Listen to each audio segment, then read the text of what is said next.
At kung iisipin niya, ang kanilang mga miyembro dito ay lahat ginagawa kung ano ang gusto nila. Ang pagsubok lang ng mga bagong bagay ay labis-labis na kapana-panabik. Ito ang magiging pinaka-Sedeca Guild katulad ng desisyon.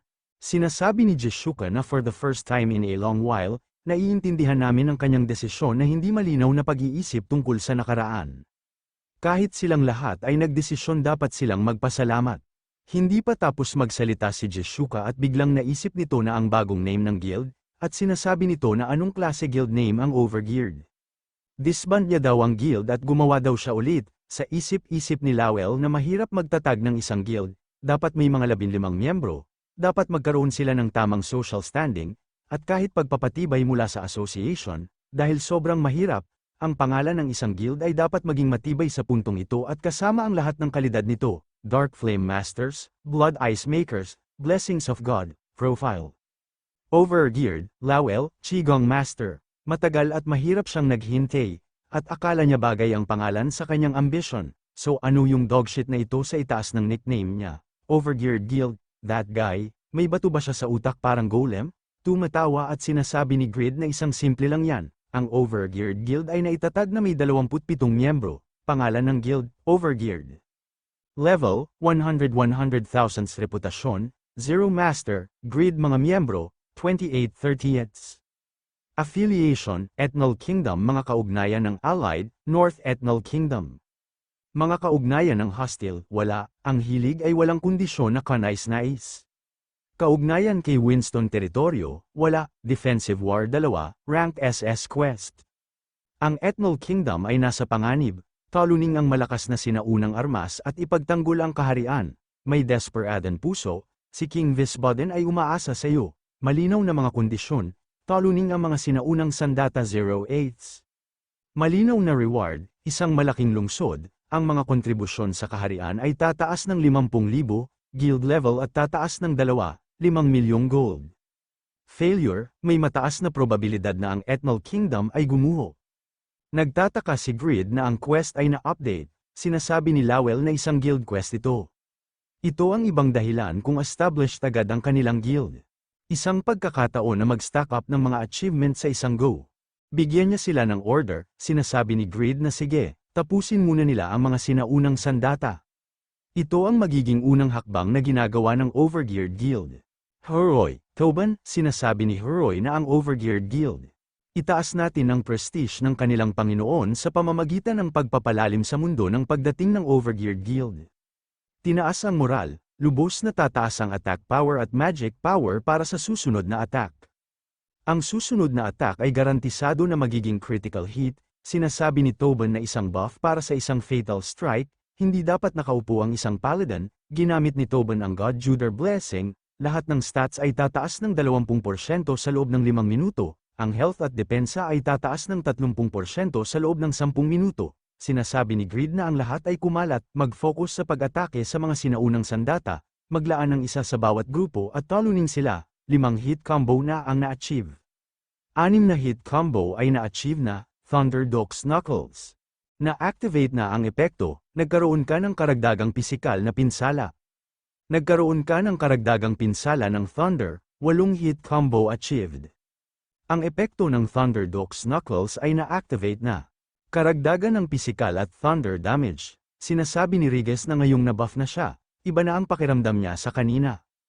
Ang Orator ay kahanga-hanga klase talaga, 10 hit combo ay na-achieve na. Ang epekto ng Thunder Dogs Knuckles ay na-activate na. Na-activate na ang skill Thunder Chariot, sinasabi ni Ton na alam niya na siya ay naghihintay ng pagkakataon. Para gamitin ang mga bagong claws na ito, I'll slice you to shreds. Epekto ng Lion's Roar, sanhi ang lahat ng kalapit na kalaban na mahina. Ang lakas ng loob niya na mag-enjoy mag-isa, masyado na siyang greedy Riges. Nagpakawala ng atake ang Golem at tumalong si Vantner at sinasabi nito na shoot in mode ration, bato para sa utak. Kailanman hindi niya masisira ang armor na ito, sinasabi ni Pan na mukhang epekto ng pagtaas ng stamina niya pagkatapos ng Malakis Raid. Salamat sa pagtapak sa likod niya, sinasabi ni Vantner na ang abnoy na ito. Sinasabi ni Pan na siya ay magpapatuloy ng atake saglit, kaya subukan ninyong hold on habang siya ay umaatake. Dahil yan ang teamwork, di ba, Octopus? Ginamit ni Pawn ang True Illusion. Sinasabi ni Ibellen na ang dalawang yan ay may kakilakilabot na relasyon, kaya pa rin nila maglabas ng resulta na ganyan.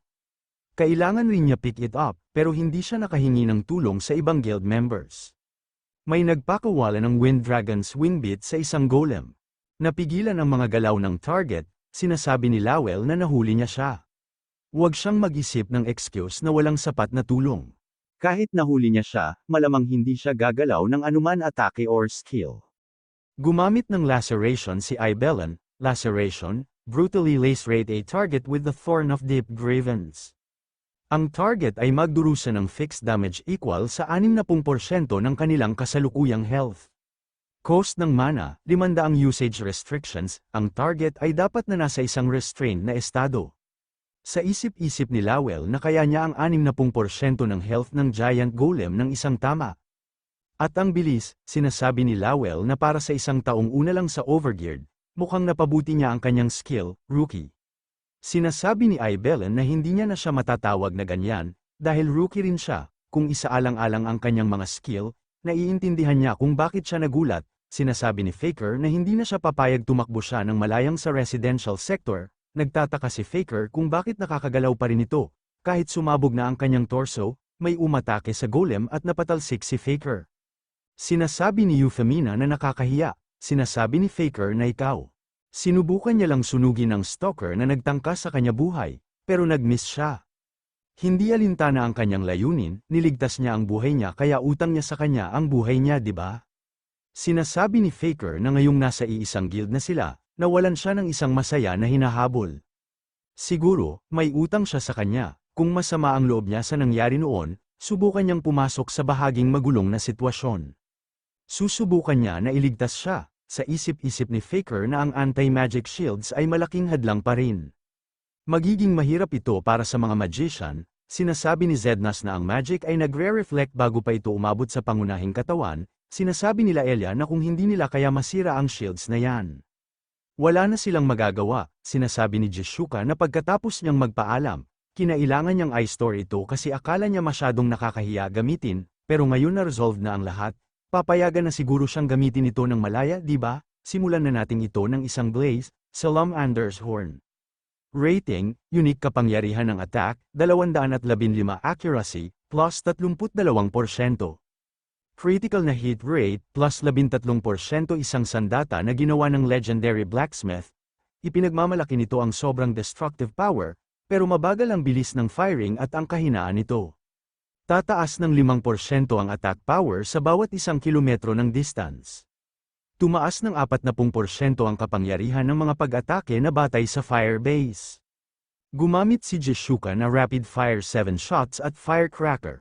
Napatay ni Jishuka ang isang golem. Sinasabi ni Grid na hinahati-hati nila ang mga golem at isa-isang nilang hinaharap ito. Tapos ang dapat niyang gawin ay malaya niyang gawin ang kanyang share. Nag-message si Lowell kay Grid at sinasabi nito na huwag na siyang mag-relax lang, Grid.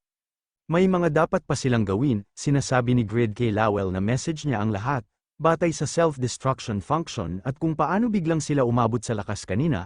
Sinasabi ni Lowell na posible na kung makatanggap ang mga golems ng impormasyon na talo sila sa digmaan, mag-update sila. Kung mag-update ulit sila, mahirap mahulaan kung ano ang susunod na mangyayari. Sinasabi nila Elia na ang anti-magic shields muli, hindi nila malagpasan ang kanilang shield's restoration speed sa kabila ng bilis ni Jishuka. Kailangan nilang siguraduhin na ang lahat ng mga sinaunang sandata na kinakaharap nilang ngayon ay matalo sa parehong oras. Sinasabi ni Grid na may ganyan, narinig ba nilang lahat tama, mag-countdown siya. Kaya tapusin nila sila ng sabay-sabay, Transcended Link, Level 2. Pansamantala ka na pumasok sa isang Transcendent State at ginamit ang link. Isang kabuuang 20 strike, bawat strike na nangunguna ng 180% ng iyong attack power, ay ilunsad na walang delay sa pagitan ng mga attack. Sa tuwing tinamaan ang target, stagger sila ng 0.1 seconds. Sinasabi ni Grid na magsisimula na siyang magbilang. 5. Sinasabi ni Jishuka na huwag mag-alala sa shields at pakawalan ng kanilang ultimate skill sa kanyang signal. Ang kanyang firing speed ay mabagal, pero dapat niya lang bilisan ang rapid fire.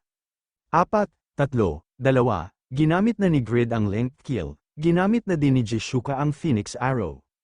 Sumisigaw at sinasabi ni Jeshuka na Laelia, Zednos, ngayon na, ginamit ni Laelia ang Demon King's Tail Fire, at ginamit ni Zednos ang Tear Ant's Hammer, critical, na activate na ang epekto ng failure, 5 beses mo aatakihin ang target, Holy Light Gloves effect na activate, 5 beses mo aatakihin ang target, may 12,140,700 deal na pinsala, Holy Light Gloves na activate na ang epekto, may 2,612,000 deal na pinsala, critical, may 1,205,800 deal na pinsala. May 500,300 deal na pinsala, ang mga epekto ng failure at Holy Light Gloves ay na-activate. May 5,579,000 deal na pinsala, natabunan ng mga bato si Grade at sinasabi nito na dahil ba sa buff, mahigit 10 milyon ang nadil ng first hit niya. Euphemina, ano ang resulta? Sinasabi ni Euphemina na tapos na dito, ang ibang grupo. Wait lang, meron pang isang buhay, ito ay mula sa panig nila Vantner at Pon. 18,010 deal na pinsala, nabawasan ang hilang effect. Sa isip-isip ni Vantner na magkasama silang nagsisikap na steal ang huling hit at natapos at na-miss nila. Nagdurusa ka ng matinding pinsala, hindi ka na mabuti.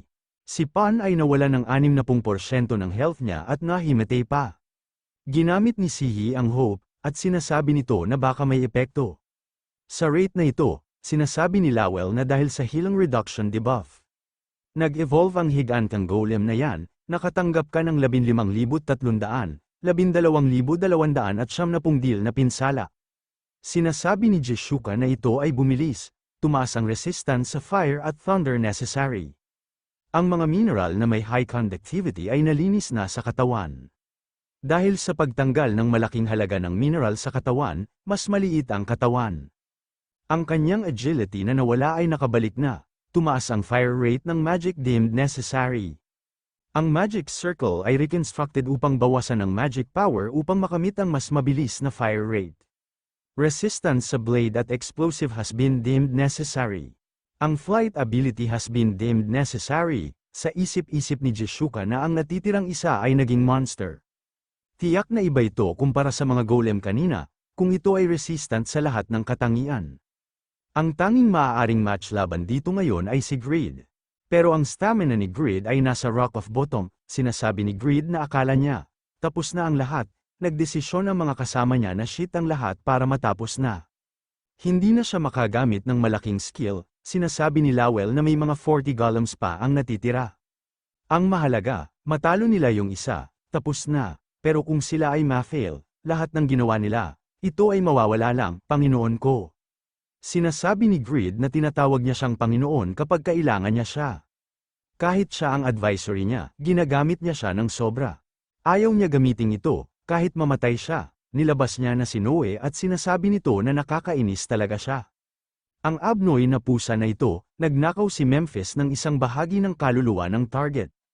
Ang pangunahing stat ng target ay baba ng 50% sa loob ng 3 segundo.